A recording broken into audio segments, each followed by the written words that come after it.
Na wajibu wa JATU ni kusimamia kuhakikisha kwamba kule shambani, sio kwamba kasa ukiwa mwenye wazo ndio kila kitu unachosema tunafanya. Tuna wataalamu wetu wako pale wanasimamia, wanatuambia hichi ni sawa, hichi si sawa, na tunafanya kwa budget na tunakagua, na muda wote tuko pale. Ardhi tukasema kwa sababu Tanzania bado ardhi ni kubwa, nunueni ardhi mungali na nafasi. Ndio maana unachukua na hii 25% ya nini, ya ardhi. Ila nimeshawapa angalizo tunakoelekea. Najua mimi siwezi kuanza miradi ya umwagiliaji kama na sasa hivi nalima ekari 5,000 afu nifanye umwagiliaji ekari 5,000 utegemea nitaongeza ekari zifike 15,000. Si hizi 5,000 nazifanya nilime kila dakika. Kwa kila wakati mimi na mashamba. Kwa mfano sasa hivi si mnagundua kwamba kuna watu mmelima, mmeuza, alafu tuliwaahidi kuwalipa ndani ya muda mfupi, hatujalipa, si ndio? Kwenye irrigation ambayo tutaenda ukifanya, tutatengeneza. Tunaweza tukafanya kila siku tunapanda na kila siku tunavuna. Kwa hiyo tunaepusha ile ya kwamba tumepanda kwa pamoja, tumevuna kwa pamoja, tumeuza kwa pamoja. Inakuwa hivyo. Kwa sababu changamoto inatokea kwamba mimi labda nimetenga milioni 500 kwa ajili ya kuingiza kwenye mzunguko wa mazao. Lakini hiyo siku moja wanauza watu wanadai bilioni, tayari nina pungufu ya milioni 100 ngapi? Sasa ule mzunguko ambako uzunguke ili rudi walipe hawa, tayari ule alishaanza kulalamika na matatizo yake nyumbani.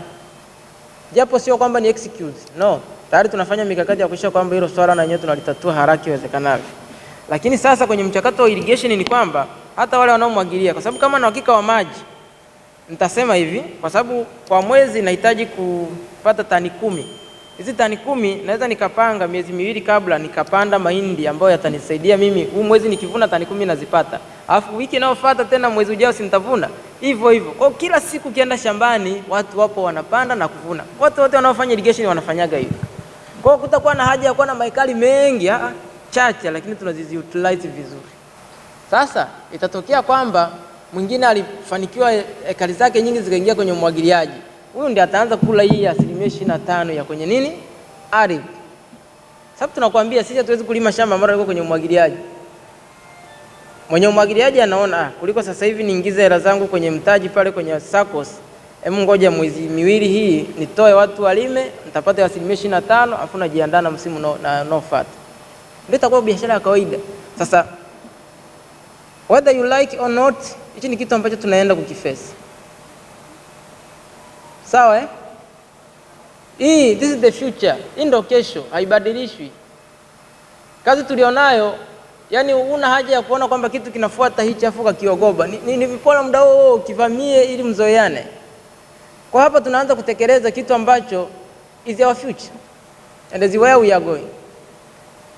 Na ndio maana tumesema tulipaswa tuanze huu mradi msimu kwa maana ya kuanza watu waanze kukodi mashamba. Kuanzia tarehe 2 mwezi wa pili ndio ilikuwa tarehe yetu. Lakini tulizuia mpaka tufanye hichi kikao na wakulima. Tuwaeleze mabadiliko tunayoenda kuanza kufanyia kazi kwa msimu 2021 shina ngapi? Mna bahati mliotangulia kabla. Haya kwa sehemu kubwa ya wahusu. Sawa? Hayafanyaje? Ila miradi itakayokuja ndio itahusika na nini? Na hizi hapa. Sasa kabla hujaenda kukodi shamba au kununua, wakununua hauna hasara kwa sababu unaweza usilime, ardhi yako itatumika, si ndio? Ni uwekezaji kama mwingine anavyoenda kununua hisa. Kununua mashamba yaweke hapo JATU yaandae vizuri, yaingie kwenye skimu, utakuwa unakata 25% zako. Una hasara. Lakini yule ambaye una kodi, kama huwezi kuendana na utaratibu huu, tumekwambia taarifa ni mapema sana. Una haja ya kuhangaika na kilimo kupitia JATU. Unaweza kaanza project nyingine ndani ya JATU. Unaweza kununua hisa, unaweza kuingia kwenye kula ulipo, unaweza kuwa wakala, unaweza kaenda kule SACCOS ukakopa mkopo ya maendeleo. Lakini sisi tunaamini kwamba tukimwezesha mwenye wazo, waje tuanze kuvuna ndio mtaelewa. Kwa mfano mwaka tunalima ngano, ekari 1000. Pale kuna watu wenye mawazo yao wametoa lile wazo. Mwezi wa 8 mwaka kesho tutakutana hapa tutawaambia. Utakuta watu 2, 3, 4 wametengeneza zaidi ya bilioni 1 kama sehemu ya gawio la 25% ya wazo, na wanabadilika na kuwa mamilionea na anakuacha hapa. Hii faida yake itakuwa ni kwamba Kama tutaweza kutengeneza mamilionea kupitia wazo, tuna vijana wengi humu, tuna wazee, tuna kina mama, kila mmoja na kitu cha kufikiria. Kwa hiyo tutaamsha hisia za kila mmoja katika ubongo wake, kwanza kutafakari ni kitu gani anaweza akafanya, alafu sisi tunamwezesha, anaenda anatekeleza. Akitekeleza ananufaika. Hatuna mpango wa kutengeneza kampuni inayoajiri sana watu kwa maana ya kuwa watumishi kwenye kampuni. Tunataka tutengeneze kampuni ambayo ina watu wengi wanaokuwa mapartners wa kampuni kupitia huduma tunazozitoa. Kwa hiyo kwenye wazo hapa nategemea watu wakishajua faida ya kuwa na wazo na wakawa tayari kulitekeleza. Tukipata watu 50 hapa, kila mmoja na wazo lake, nazalisha bidhaa. Tuna bidhaa ngapi hizo? Tuna bidhaa ngapi jamani? Ukiingia kwenye system ya Jatu utakuta na kila kitu. Kwa mfano hata maharage, hatuna haja ya kulima maharage Kilindi tu. Tunaweza tukalima maharage Karagwe, tunaweza tukalima maharage Mbeya, tunaweza tukalima maharage sehemu mbalimbali. Mawazo tu yanatakiwa hapa. Mtu aje atuambie ardhi iko hapa, mimi naweza nikasimamia, mimi nitafanya hivi, anaenda kule. Ukikodi mashamba haya ambayo yana ya 25% ya wazo huku yakaisha, tunaweka tena ekari chache. Unaenda kule ya kwenye wazo. Ndio na kodi kule, wenzako wanapata faida. Hapo ndipo tunapoelekea. Kwa nyewe kama ni mwekezaji kijana ambao unadhani kwamba unaweza ukatumia Jatu kama sehemu ya kutoka kimaisha, una nafasi kubwa sana. Kama huna hela, ingia kwenye wazo. Ule wakati wote ambao uko shambani, kwa mfano yule ambaye yuko kwenye shamba lile la parachichi na timu yake, hatukuachi tu kwamba unakaa tu pale unasubiri ile faida ya siku ya mwisho. Tunakuwa tunakupa hela allowance katikati ya matumizi ya kila siku, ambako wengine huko inaweza ikachukuliwa kama ni mshahara. Lakini allowance huku kiandaa mazingira yako ya kwenda kutengeneza faida nyingi za kudumu hapo mbele. Kwa hiyo ni nafasi kwenu. Toka mjini, tuingie vijijini, tutengeneze mawazo, tukubali kulala misituni, yatekelezeke. Baada ya miaka 3, 4, 5 tutakuwa tunaongea historia tofauti. Hawa wakulima walioko hapa wanaokuambia kwamba hawawezi kukuchangia 25% kwa ajili ya wazo, inawezekana sio target group. Sawa Yaani sisi hatuna sababu kwamba kwa sababu nyewe wakulima mlioko hapa 500 hamwezi kutekeleza huu mpango wetu wa wazo, basi tuache kutekeleza. Hapana. Nyie hamkuwepo kabla ya Jatu, si ndio? Na hamtakuwa nyie tu, kuna wengine wapya wanakuja. Yawezekana kuna watu zaidi ya 10,000 walikuwa wanasubiri hiki kipengele kije ndio waingie Jatu. Those are the target. Kwa wewe kazi yako ni kudiri na fursa, kuangalia hichi mimi kinanifaa kwa staili ipi, lakini sio kukaa na kusema hichi hakiwezekani. Sisi tushaona kinawezekana na tumeshaanza kukitekeleza. Na ndio maana siku ya leo sio kuja kupitisha, ni kuja kutoa maelekezo, seminar namna gani itakunufaisha au itatekelezeka kwa staili ipi. Lakini sio swala la kuja kuipinga wala kuikosoa. Kwa sababu hii ni kwa maslahi mapana ya kampuni, lakini pia na lengo la kubadilisha jamii. Kwa hiyo kwenye upande wa usimamizi wa mashamba, 25% imewekwa, lakini imepunguza gharama kwa mkulima kwa gharama za awali. Ukiangalia zile 50 zilizokuwa zimewekwa, tumia kile kitabu kilichokitoa tarehe 8 mwaka jana, kile cha mchanganuo wa kilimo ndio uliotumika kule SACCOS. Au kama umeweka SACCOS utakumbuka. Ukija ukalinganisha na gharama za sasa hivi, tufungue kuanzia page ukurasa wa ngapi? Tuje kwenye ukurasa huu hapa wa 10. Fungua kitabu chako ukurasa wa 10. Ukurasa wa 10 utakuta tumekutengenezea hapo mazao ambayo tayari yako katika mchakato. Utaona jedwali namba 1 linaelezea mazao na mgawanyo wa faida kutokana na ushiriki wa wadau kwa kuzingatia sera ya kilimo kwa msimu wa 2021-2022. Mpunga Morogoro, ukienda kwenye ardhi bado hatujaweka zile ardhi za watu, au maana yake tumeweka 0 kwa sababu tunaamini mkulima aidha utanunua ardhi yako au utakodi ardhi yako. Sawa Ndio maana ya 25% hapo haukatwi. Ukija kwenye wazo, hili wazo lilitolewa na kampuni. Kwa hiyo tuwezi tukasema kwamba tena kampuni ichukue 25%. Sawa Hiyo inabaki kwa nani? Kwa mkulima. Ukija kwenye uwekezaji, mkulima atapata jumla ya 75%. Kwa maana anachukua ya ardhi, ya wazo pamoja na ya mtaji. Jumla zinakuwa ngapi? Then ukija mbele kuna usimamizi Jatu ni 20% ngapi? 25. Hiyo inafanyika kwa mazao ya mpunga, mahindi, alizeti, maharage. Then ukija ngano tunalima Rukwa pale. Tunaanza ngano sasa hivi ni katika hatua ya majaribio. ni mradi ambao tunategemea kufanya kuwa mkubwa kwa miaka ijayo, lakini kwa sasa tunaanza na ekari 1000 tu za majaribio, na bahati nzuri tushapata shamba la pamoja tayari, liko tayari, tunasubiri tu maamuzi ya leo. Kwenye ardhi tutaruhusu mkodi, sawa? Mtakodi kwa sasa, tutaendelea kutafuta kama ya kununua yapo, tutawaambia. Kwenye wazo, ili ni wazo la watu wengine, kwa hiyo lazima tuwape haki yao. Ili alikuwa wazo la Jatu, ni watu walileta wazo, wanachama kama nyie, na tayari wameshaandika. Mkienda kwenye Jatu Talk kule nyele sehemu ya project, kuna lile na nili ya ngano, nenda pale soma walivyoitengeneza, mpaka namba zao ziko pale za wanachama na nini, wale ndio wenye yale mawazo. Then mkulima kwa hiyo utapata 50% ambao sasa ni ardhi 25% na ya mtaji 20 ngapi? Alafu Jatu katika usimamizi tutapata 25%. Ukija katika mkoa wa Mara kuna ndizi, ardhi itakuwa 0 kwa maana ya kwamba mkulima ataendelea kumiliki ardhi yake. Wazo ni 0 kwa sababu hili ni wazo limetolewa na kampuni. Yaani sio kwamba kuna mkulima mmoja kule akatoka na wazo lake akaja akasema tuanzishe hichi kilimo cha nini. Hapana, ni kampuni tumekaa, tumegundua kwamba tunahitaji hichi kitu, tukaanzisha mradi. Then unakuja katika viazi kule Ruvuma, mradi unaendelea. Hapa kuna ardhi ni 0% kwa sababu tutakapokamilisha tutawaruhusu wakulima mtanunua ardhi. Tuko kwenye mchakato, bado tujaingiza hili zao sokoni. Then mkulima atakuwa na 50%, kampuni itakuwa na 25%. Parachichi Njombe, hapa kuna ardhi ya 25% itaenda kwa mkulima, lakini wazo ni la mtu 25%, na usimamizi wa Jatu ni 20 ngapi? Isipokuwa sasa hapa kuna faida watapata wakulima waliotangulia. Wakati tunazindua huu mradi hapa, tunaelezewa na mwenye wazo, hatukuwa tumetenga hizi 10%, si ndio? Si ni kweli? Kwa mantiki hiyo kampuni inakubali kubeba mzigo wa kutoa taarifa kwa wale wote waliokuwa wamenunua mashamba kabla ya hii siku ya leo.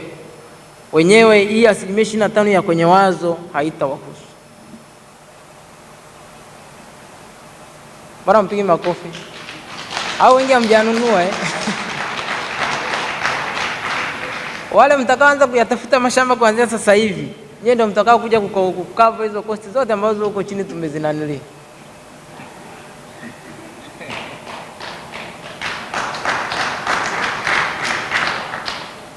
Sasa uone hao wanavyoenda kunufaika kwa kuwa tayari kuwahi fursa. Wale ambao mnachelewa, shauri zenu. Kwa hiyo lakini hao wakulima wa parachichi sasa, kitu kimoja ambacho mtakubaliana nacho ambacho hichi hakina mjadala ni 25% ya usimamizi. Hii kama utaki tutakwambia ukasimamie mwenyewe. Sawa Kwa hiyo kwenye ile faida mchangano ulioko hapo, wewe tenga 25% itakuwa ya Jatu. Kwa yule ambao tayari una shamba lako, kwa yule mpya unayekuja, wewe jua utapata nusu na nusu itaenda kwa hao wahusika, mwenye wazo na mwenye nanili. Tumeelewana jamani? Tumeelewana vizuri? Ukija kwenye machungwa, ili wazo lilitolewa na kampuni, kwa hiyo linafanyika kule Tanga. Kwa hiyo ardhi mkulima ananunua, endeleeni kununua. Wazo tunawapa hizo ni 25% ni zenu, maana nyinyi ni sehemu ya kampuni. Kwa hiyo jumla utakuwa na 75% na 25% itakuwa ni kwa ajili ya usimamizi. Mboga na viungo zinavyoendelea Dar es Salaam na mikoa mingine, hizi tunategemea zitakuwa kwa utaratibu huu wa 25%, kila mmoja atapata chake. Lakini kitokea wewe mwenye wazo una ardhi, maana yake unaongeza ile nyingine. Lakini kitokea pia una mtaji, unakuwa na 75 zote. Kwa hiyo sisi tunasimamia tu ile 25 kuhakikisha kwamba tunakamilisha wazo lako. Jatu?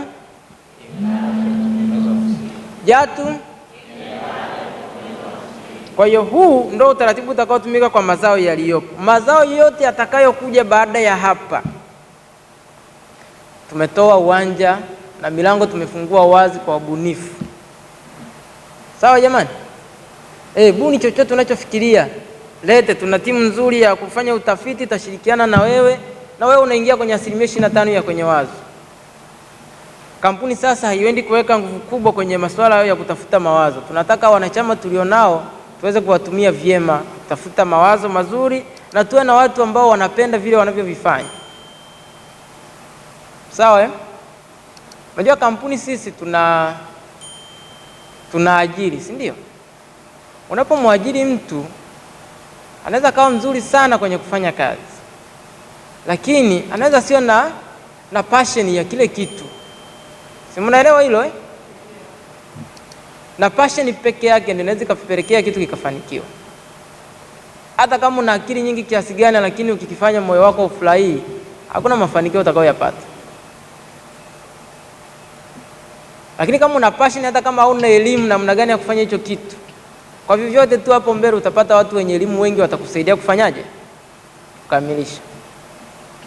Kwa ndio maana tunasema watu waliokuwa na mawazo wana passion ya kufanya hicho kitu ndio tunao wahitaji kwa kipindi hichi, kwa sababu wao, yajalishi una elimu gani, unatokea wapi, una umri gani, njoo tutakuongezea hao wengine wa kushirikiana nao wenye elimu, wenye mtaji, wenye kila kitu. Wewe tunataka tu uwepo pale. Yaani tukimweka mtu pale shambani, afisa kilimo asipoenda asubuhi kuangalia wadudu wamekula, unakuwa wa kwanza kugombana na yule mtu. Ndio maana ya mwenye wazo. Kuliko asubiri afisa miradi au mkurugenzi atoke huko aende mpaka huko mkoani akaangalia yoyote. Kwa yule mtu aliyoko pale anaweza akafanya zaidi ya mimi au zaidi ya mtu mwingine kwenye kampuni. Ndio maana tunamtaka huyo mtu awe kipaumbele kwa miradi yote inayokuja, na hatuna limit. Miradi ya JATU inaanzishwa kila siku kwa utaratibu huu na tutaendelea kuianzisha. Kwa sababu gani? Kadri tunavyokuwa na miradi mingi ndivyo inavyokuwa rahisi kuendesha kampuni. Sababu moja, kila mradi unajiendesha wenyewe. Hakuna mradi ambao unaingia kwenye kampuni unaitegemea kampuni moja kwa moja. Kwa sababu kama huyu amekuja na wazo lake, anataka kulima dengu, si ndio? Ataleta bajeti ya kulima dengu ni kiasi gani? Alafu sisi tutawaita wanachama, anayefikiri kwamba anaweza akaingia kwenye huo mradi aje. Si unachangia gharama? Kazi ya kampuni ni kuzichukua tu na kuzisimamia pale. Bahati nzuri sasa hivi tumetengeneza 25% hii hapa. Kampuni tena itaongeza faida kwenye 25% na itaongeza ufanisi. Kuna haja gani ya kulimiti kwamba tufanye miradi miwili? Sinaweza hata 200. Sasa huu ni mlango umefunguliwa kwa nyie ambao mnaweza mkawa na jicho la kuona hiyo fursa. Usipokuwa makini kuona, basi wenzako watakuletea, na sisi tutakuwa tunakualika vikao, unakuja kuangalia ushiriki kwenye mtaji au ushiriki kwenye ardhi. Umeelewana eh? Ukitoka hapo, jedwali linalofuata ni makadirio ya faida au mchanganuo, jinsi ya mavuno yanavyoweza kuwa. Sasa hapo mtaangalia, labda nifafanue kwenye chungwa pale na parachichi. Hapo tumeweka kilo hizo 10,000 ni kutokana na vipimo. Yaani ukienda kwenye ile mchanganuo wa kwanza tuliotoa kwamba kwa mfano kwenye parachichi tumesema ni parachichi ngapi zinaweza kutengeneza kilo moja. Ana nakumbuka kwenye ile mchanganuo wa awali ni 3, 4 hadi 5. Wastani ni 4, si ndio eh? Kwa hiyo kirudi ukiangalia na average mche mmoja unaweza kutoa matunda mangapi, kia convert kwenda kwenye kilo utakuja kupata hizo kilogramu hapo. Kuna siku moja niliposti kwenye ukurasa wangu wa Instagram, natumia Baba Jatu. Sasa nilikuwa nimetembelea mkulima mmoja wa parachichi kule Mafinga. Yeye anakuambia kwamba kwa mche mmoja kwa msimu uliopita alipata hadi matunda 600 hadi 700 kwa mche huu. Lakini kuna mkulima mwingine ukienda anakuambia kwamba yeye amevuna sana ni matunda 300, 400 au 500. Sasa hili swala ni miti jamani. Miti haina mipaka. Kuna mwingine hata anaweza kupata mpaka 1000. Inategemea tu huduma unayotoa kwa ajili ya nini? Ya ule mmea wako ambao umeupanda. Mtakaofanikiwa kufika Njombe na naomba na itakuwa sheria, sijui wale ambao wote mna mashamba Njombe ni lazima mfike. Kama hujafika, watu tukuweke kwenye msimu huu. Tukuweke msimu ambao utakuwa tayari kufika wapi? Shamba. Kwa sababu gani? Ni vyema mkafika mkaangalia mazingira ambayo mazao yenu yanaandaliwa kuwekwa kabla hata ya wakati, ili mnapokuja kuwa mmeanza kuvuna muone cha kusimulia. Kwa fanyeni juu chini, kila mmoja alipie hizo gharama aweze kufika kwenye eneo la mradi ili ajionee. Mtakapofika pale, tutakapokuwa tunasema huu mti unatofautiana gani na huu, wapi unaweza kupata matunda mengi, wapi unaweza kukosa, wataalamu watawaelekeza, mtaelewa. Lakini ukweli ni kwamba matunda haya ya kwa maana ya parachichi, machungwa hayana limiti. inategemeana tu na huduma unazotoa na gharama tulizowekeza mchanganuo wa kuhudumia haya mazao. Of course ni kubwa. Yaani ukienda ukakaa na mkulima wa kawaida pale kijijini ukamwambia kwamba unahudumia shamba kwa milioni 8 laki 6 ekari moja, kwanza atakushangaa. Sababu yeye pale anaweza asitumie hata zaidi ya milioni moja anaweza asitumie. Atafanyaje? Anaenda anachukua miche sio kwa na kiwango yenye magonjwa mengine, anapeleka shambani amenunua 1,000. Baada ya hapo akishaupanda ule mti, kwa sababu ni mti, hudumia usihudumia utakuwa tu, ila unadumaa. Kwa hiyo unakuta anavuna machungwa 50, matunda 50, anajua ni mparachichi anao, kumbe hana chochote pale. Lakini wewe umewekeza gharama kubwa hapa. Sasa ni lazima tuweze kuendana na gharama zilizowekezwa. Ukisimamia kama tulivyoweka hivi, na bahati nzuri Njombe kule kwa mfano kuna maji ya kutosha, rutuba ni nzuri, ardhi ni nzuri, hakuna sababu ya kuweza kufanya tusifikie malengo. So hilo ndo kilichokuwa kinatumika hapo. Kwa hiyo nilikuwa najaribu kuongelea zile gharama. Ukienda kwa mfano katika peji inayofuata ya 11 kuna gharama za mpunga pale. Gharama ya usimamizi kwa maana ya kulipa wale wataalamu tumeiondoa kabisa, haipo. Kwa hiyo mkulima halipii mwanzo kama ilivyokuwa awali. Sasa hivi unaingia unalipia gharama, alafu ujue hata kama utalipa utavuna utapata faida. Sasa hivi tumeitoa, tumeweka kwenye usimamizi, kwa maana ya kwamba kama Jatu anataka faida 25%, ana kazi kubwa ya kuhakikisha kwamba faida iwe kubwa. Sio kama zamani mimi nakaa hapa mwanzo nakwambia sasa utalipa shilingi 100,000 ya usimamizi. Hata sifikirii kwamba unaweza ukapata hasara. Sababu upate hasara kule mwishoni usipate, mimi hainihusu kwa sababu nilishapata hela yangu tangu mwanzo. Ila sasa hivi na mimi nimetake risk kwamba kama nimesema 25%, sasa kama faida itakuwa shilingi 100,000 itakuwa 25,000, si ndio? Maana yake nimepoteza. Kama nilikuwa natoza 50, sasa nimepata 25,000, si nimepoteza? Kwa hiyo na mimi nina kazi ngumu ndani ya kuhakikisha kwamba nina improve management ili faida iweze kuwa kubwa. It is a win-win situation. Kwa hiyo wakulima mlitakiwa mshangilie, kwa sababu sasa wote tuna hatari ya kufanyaje? Ya kukosa. Nitaongeza wafanyakazi, nitaongeza miundombinu, nitaongeza kila kitu kitaboreshwa. Sasa nitawalipa na nini kama sitasimama hii 25% iwe kubwa? Kwa hiyo utaangalia hizo gharama zimeshuka, lakini kuna gharama hapa imeongezeka ambayo labda haikuwepo huko. Ni gharama ya dharura ambayo ni 10%. Hii pesa ya dharura msichukulie kama gharama ya kwenye mchanganuo. Hii pesa ya dharura inakuwepo pale ambapo kunakuwa na nini? Na dharura. Sasa niombe tu tunapokuja kuwasomea michanganuo kwenye ile tarehe 8 mwezi wa 8, mweni mnauliza kipengele cha dharura kimetumikaje, ili kama haikutumika mweni mnafanyaje? Mnarudishiwa. Ni refundable, sawa? Kwa hiyo utakapopitia mchanganuo mzima utagundua kwamba gharama zimepungua, isipokuwa labda kwenye maharage huko. Kwenye maharage na kwenye mpunga, jamani, gharama, kitu ambacho kinasababisha gharama zetu hazijashuka, ila zinaweza zikashuka mwakani. Kwa huu mchanganuo mtalipa hivyo, lakini na uhakika mpaka tunarudi kwenye mavuno, tunapokuja kusoma ripoti, gharama zitakuwa zimepungua sana. Kwa sababu gani? Kama endapo tutafanikiwa kuwa na mashamba yetu hayo ya kudumu ya pamoja, tutaondoa zile gharama za usafirishaji wa malighafi kutoka shambani, pembejeo kwenda mashambani, lakini vile vile na management. Zikipungua lazima tutawaandikia hapa mpaka gharama za kuvuna pia. Mwaka huu mnakumbuka tulivyozipunguza kwa sehemu kubwa Tulipunguza sana gharama kwenye uvunaji baada ya kuwa na mashine. Lakini mwaka huu hatujazirudisha kwa sababu bado hatujawa na mashine za kutosha. Kwa hiyo tumeweka gharama kana kwamba hatutumii sana mashine kwa sababu tutakodi za watu. Ila kama tukifanikiwa kukamilisha mchakato wetu wa kuraise hizo pesa ambazo tayari tumeshaanza mchakato kupitia hilo soko la hisa, maana yake ni kwamba tayari tutaenda kuwa na vifaa vingi, na hivyo tutakapokuwa tunaenda kutekeleza msimu huu mtapata unafuu mkubwa zaidi. Ila kwa sasa gharama zitakazotumika kwa ajili ya kukuongoza wewe kuweka akiba yako ni hizo. Jamani, hizo gharama hapo, kwa mfano kwenye maharage ukifanikiwa ukafika Kilindi mapema,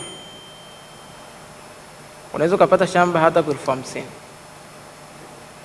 Sawa Ila ukichelewa, kwa mfano kama sasa hivi ukienda kwamba unataka kulima maharage, bado una muda, lakini unaweza ukapata shamba si chini ya 200,000. Natoa ofa kwa watakao kodi mapema. kabla ya mwezi wa 8. Utakodi sasa hivi kwa gharama ya 1,500,000, lakini kabla ya mwezi wa 8 hiyo 50,000 yako tutaituma kule wapi? SACCOS, itaenda kwa kwenye akiba.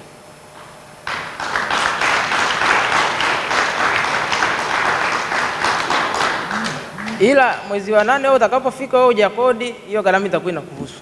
Kwa sababu tumeweka hivyo kuepusha usumbufu. Mnakumbuka hapo katikati tulianza na laki, baadaye tukaenda 1,20,000 Ni kwa sababu tu hizi changamoto. Baadaye sisi tumenunua mashamba kule tumekodi mpaka 1,50,000 kwa watu kuchelewa hivi hivi. Sasa ile 30,000 hatuwezi kuambia kwa sababu hatukuweka kwenye mchanganuo. Ila sasa nimewaambia huu mchakato ndivyo utakavyotumika.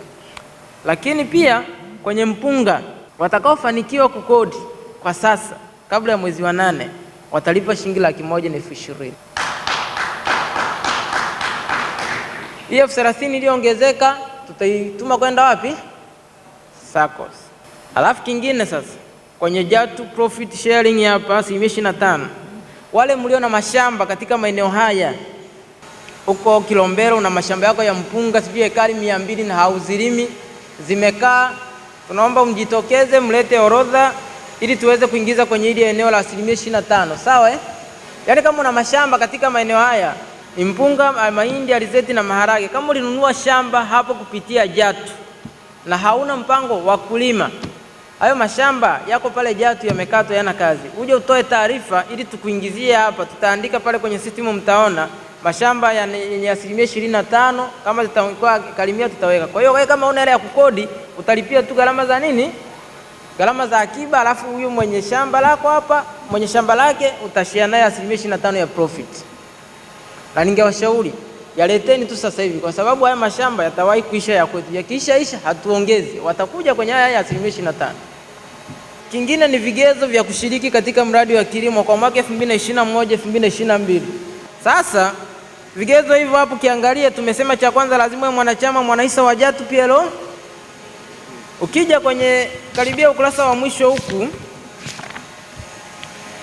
inaelezea ukurasa namba 20 paragrafu ya 3, tunasema hivi: kila mkulima ambaye angependa kuendelea na uwekezaji katika kilimo anapaswa kumiliki hisa za kampuni zilizopungua 50, na kwa mkulima anayelima zaidi ya ekari 10 anapaswa kumiliki hisa zilizopungua 200, na kwa mkulima anayelima zaidi ya ekari 50 anapaswa kuwa na hisa ngapi? 1,000 au zaidi. Vile vile wakala wa bidhaa za Jatu imeendelea hapo, lakini maelezo mengine yakaja kutolewa mwishoni hapa. Ili kuweza kununua hisa za Jatu, fika katika ofisi za wakala yeyote wa soko la hisa, stock brokers, au tembelea tovuti ya soko la hisa ambayo ni DSE www.hiyo hapo, ambapo utapata mwongozo wote wa mchakato wa kununua hisa. Na baada ya hapo hakikisha unawasiliana na ofisi kupitia namba hiyo hapo ya simu 0758495271 ili hisa zako ziwekwe kwenye mfumo wa Jatu Market kukuwezesha kuweka oda ya mashamba online. Narudia tena, kikawaida pale sisi tunapokea ile share register update kila mwezi, si ndio Kwa hiyo kama kuna mtu atanunua hisa tarehe 1, tarehe 2, maana yake sitakuja kwenda kufuata tarehe 30, si ndio? Sasa hapo katikati kama hujatoa taarifa, maana yake bado utakuwa tujiingiza taarifa zako kwenye mfumo. Kwa hiyo utakuwa unaingia kuweka oda, inakukatalia. Ndio maana tukasema ukishanunua hisa tukaongea na broker wako akakwambia tayari umeshapata hisa, amekuthibitishia, wasiliana pia na ofisi uambie kwamba umenunua nini? Hisa, kupitia hiyo namba. Sisi kama ofisi tutafuatilia kule kwa broker na DSE kupata cheti chako kile cha hisa, alafu tutaingiza taarifa kwenye nini? Kwenye mfumo. Kwa hiyo wewe tena utakuwa na uwezo wa kuweza kuingia kwenye system yako moja kwa moja bila kupata shida. Tumeelewana hapo? Cha pili, lazima ukubaliane na mfumo wa masoko ya bidhaa za Jatu PLC. Yaani ukubali kununua bidhaa kupitia app ya Jatu Market kila mwezi. Hapa ndo penye shida Ila mwaka huu amchomoki, sababu tulivyojipanga tumejipanga kudili na wakulima wote pasavyo. Kwa hiyo kuchomoka kwako labda usilime. Unajua nilitamkaga mwaka 2018 kitu kinaitwa Jatu Vision 2022, si ndio? Vision 2020, yaani mwaka 2022 nilikuwa nafikiri ni mbali sana. si ni kesho mwakani. Hivyo nafikiri mimi nitaeleza nini watu kama watakuja alafu tukute kwamba hakuna kilichotekelezeka? Yaani hakuna vision. Vision ilikuwa inasema tutakuwa na 1 2 3. Wakiangalia kipengele cha kwanza hakipo, cha pili hakipo, cha tatu hakipo, cha nne hakipo. Nitakuwa na tofauti gani na waongo wengine walioko mtaani? Sasa kabla sijaanza kuwa muongo, ni bora nibaki mwenyewe nikijua kwamba sikuwa na mtu wa kunisaidia huu mchakato. Na njia pekee ya kufanikisha hichi kitu ni kuhakikisha kwamba makubaliano tuliyokubaliana na wakulima mwaka 2019 2020 yanafanywa kazi. Very simple. Unachotakiwa kufanya, hakikisha unajiunga Jatu, hakikisha unanunua bidhaa za Jatu at least 50, unit 50. Kale nani 50 kwa maana ya kwamba kilo 50. Changanya vyote. Mpaka sasa hivi kuna maji humo, kuna nini, kuna ngano, kuna vyote changanya. Na tumewaletea Jatu Restaurant kwa sababu hiyo. Kuna watu hasa vijana wakasimama wakasema sisi hatupiki, kwa hiyo sisi tunakulaga mara nyingi kwenye migahawa. Kwa muda huu sasa hivi hauna pa kukimbilia. Tunaanzisha migahawa ya nini? Ya Jatu. Kwa hiyo wewe uko ofisini kwako, utaingia kwenye application ya Jatu pale, utasema unakula nini asubuhi, mchana na jioni. Tutaleta ulipo.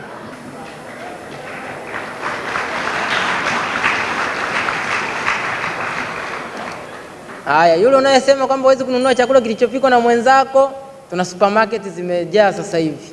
Ingia kwenye system, kama uko mbali supermarket iko karibu, weka order unachokihitaji, tutakuletea ulipo. Sasa mniambie kigezo au sababu ya wewe kutokununua itakuwa ipi? Mlikuwa mnasema bei, sasa hivi bei zetu ziko chini. Na naendelea kuzishusha hizo bei mpaka ziwe sehemu ambako hakuna anayelalamika. Tunaanza kushusha sasa hivi kila mtaa itawezekana. Tukiangalia labda kule wa jiji la Dar es Salaam kule wana bei yao, wa Kinondoni wana bei yao, tunaweka kila mtu na bei yake ili kila sababu ikosekane. Sasa mniambie sababu ya kukufanya kutokununua Jatu ni ipi?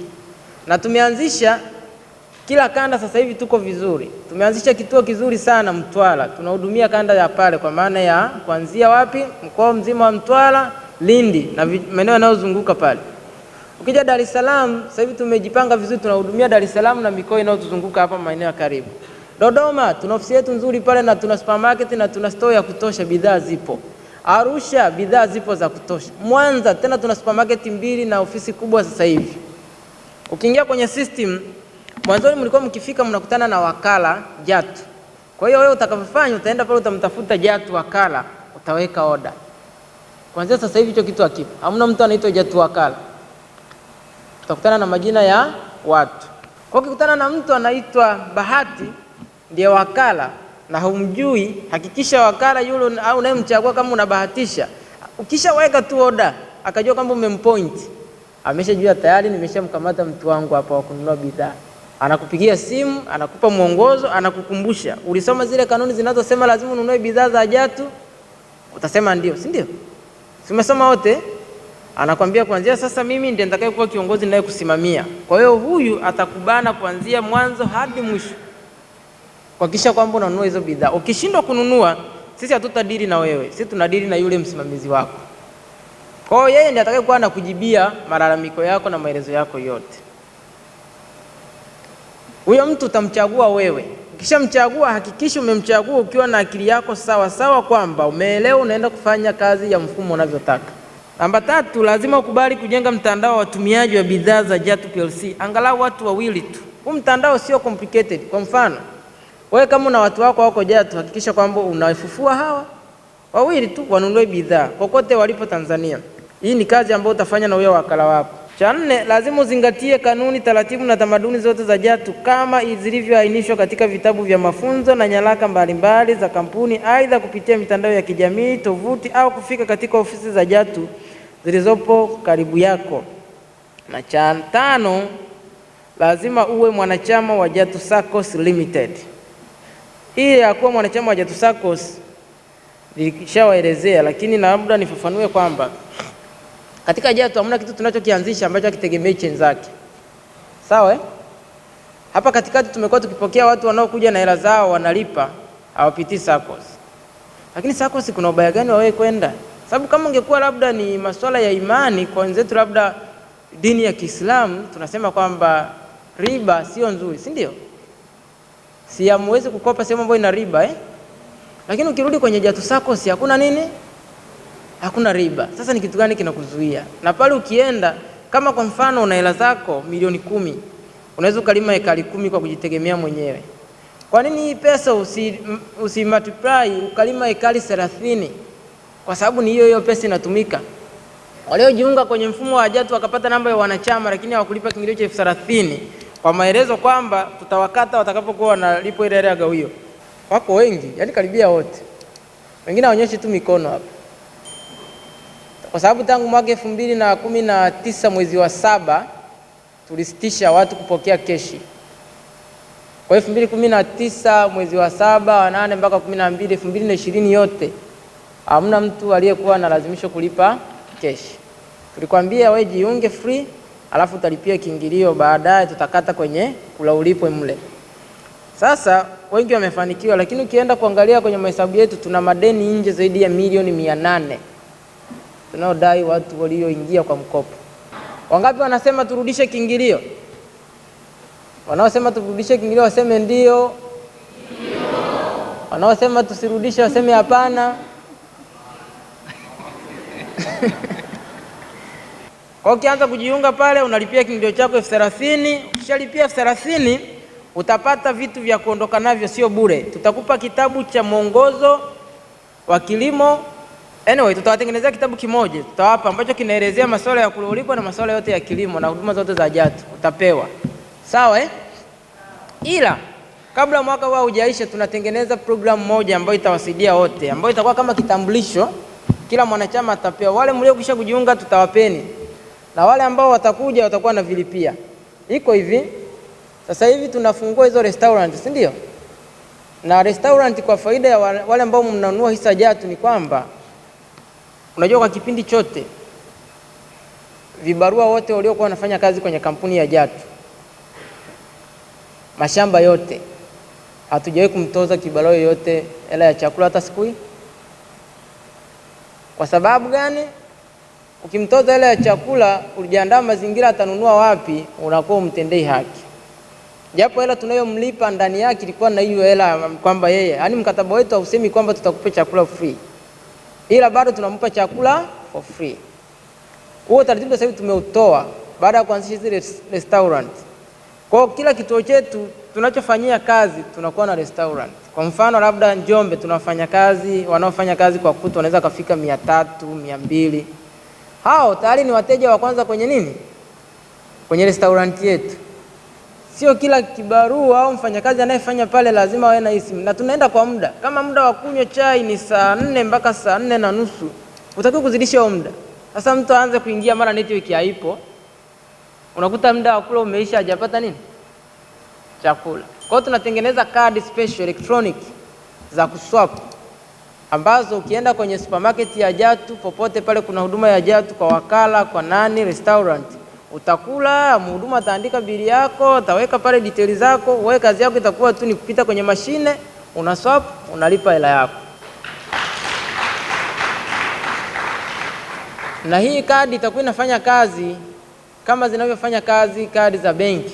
Unaweza ukachukua hela zako zilizoko kwenye Jatu Pesa, Jatu Market hapo za gawio zile, labda una shilingi zako 20,000 za gawio, unaweza kuichukua kuihamisha kwenye kadi na ukaipeleka kwenye akiba, au ukachukua hela yako yako kwenye akiba kule Jatu Pesa ukaileta huko kwenye kadi na ukahamisha ukapeleka kwenye akaunti yako ya benki au kwenye M-Pesa.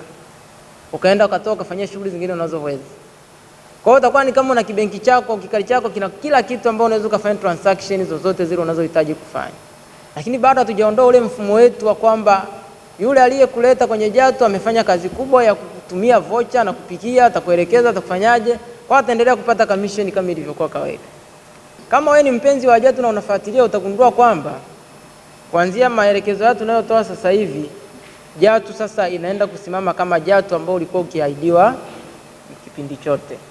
Mambo yote sasa tena sio majaribio, bali tumeanza utekelezaji.